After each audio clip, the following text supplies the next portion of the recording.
Hello, Internet people. My name is Rick, and I have an interesting world to show you.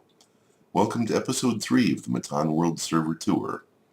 In this episode, I will be talking about the bathhouse, the marketplace, the villagers of Rotorua. Let's start with the bathhouse. If you're trying to add a touch of ancient Rome to your fantasy city, you can hardly do better than by building a bathhouse next to your Colosseum. This building was made by Tim, other than the dome on top, which was made by me. It has a number of features a real Roman bathhouse would have had, including a cold water pool and a hot water pool. It also has a shower, some benches for changing, and a place to put your clothes. Uh-oh, looks like someone forgot to put their clothes back on.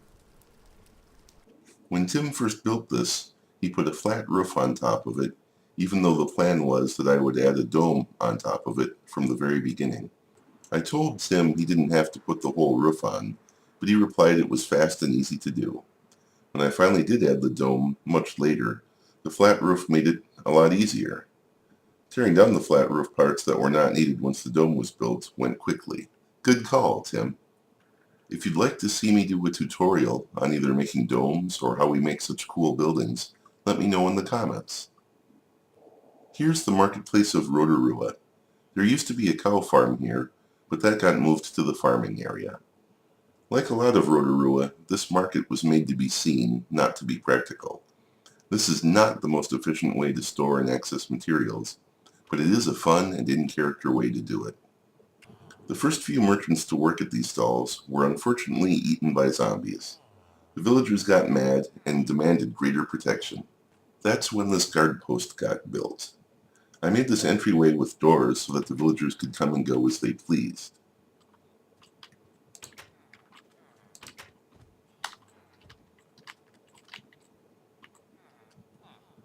These stalls all look like valid houses to the villagers.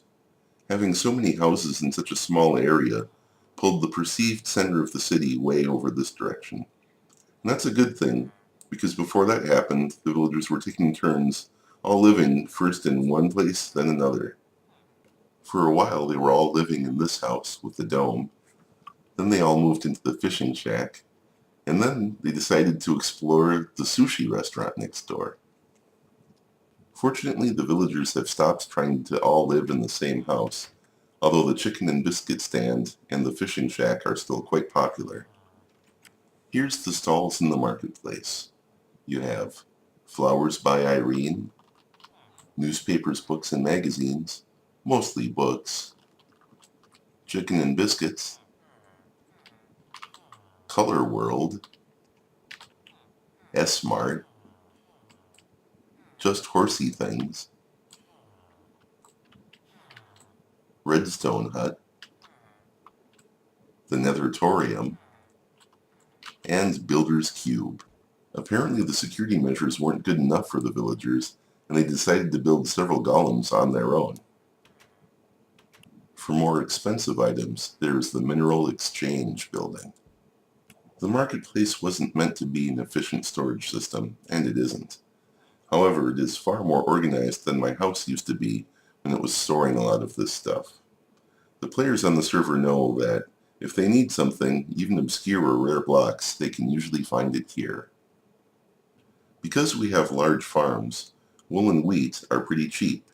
You can get large amounts of both quickly for very little effort. So we get a large quantity of emeralds by trading those.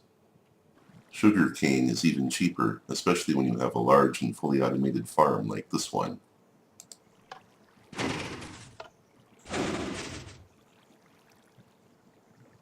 We have a lot of librarians in Rotorua. I'm sure there used to be more farmers, but sadly many of them were eaten by zombies. When the update came out that made zombies more challenging, our cities were caught unprepared. They were protected by some lights around them, but that's all. Previously, that had been enough that creepers didn't spawn too close to our cities, and that was all that we were worried about. Now, sadly, zombies will walk for miles to eat a villager, and we're going to have to put up walls around our cities to protect them better. I see the chicken and biscuits place is doing brisk business again. They like to go inside to place their order for some reason. The newspapers, books, and magazines guy really does sell books. I put a farmer in the food stall. The Redstone Hut salesman really does sell redstone. Just for fun, we've been training up the villagers to see what kind of trades we can get. Here's the Mineral Exchange building. We used to have a blacksmith that sold a complete set of diamond armor. Unfortunately, that guy was lost somehow. We've started over with these two here. We don't yet have a complete set, but this is a pretty darn good price for a diamond pick. In the course of training these guys up, you do have to do a lot of trading, so you end up with a lot of stuff stored here.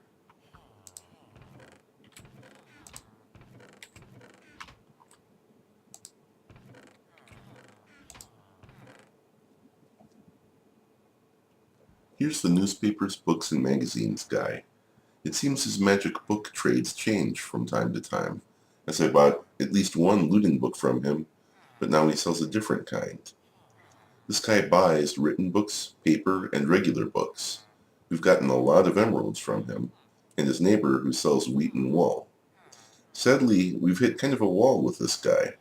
Buying clocks from him unlocks the lower trades again, but no matter how many clocks I buy, it hasn't opened up a higher level trade. I spent more than a stack of emeralds on him and bought so many clocks that we could open up an entire clock shop. So we did. Here it is. Me and one of the kids of the server built this. I wonder how the governor is going to feel when he realizes the clock shop has opened up on his front lawn. I'm getting some hints he might not be real happy. The governor would be well within his rights to demand that the clock shop get off his front lawn, and if he does, we'll simply move it elsewhere. Now, the surface dwellers are not the only villagers in Rotorua. We've also spent some time training up the villagers who live inside the pyramid, but we have not gotten that far along yet with these guys. I wonder if these guys enjoy living in the bottom of a giant pyramid. At least they're safe from these guys. Trading takes a bit of effort. I'm certain we've spent far more time gathering resources to trade than it took me to build the entire marketplace. So the last thing you want to do is put a bunch of effort into trading with the villagers, only to have them killed by zombies, like we did. I hope you enjoyed this episode. If you did, please like, comment, or subscribe. Bye-bye.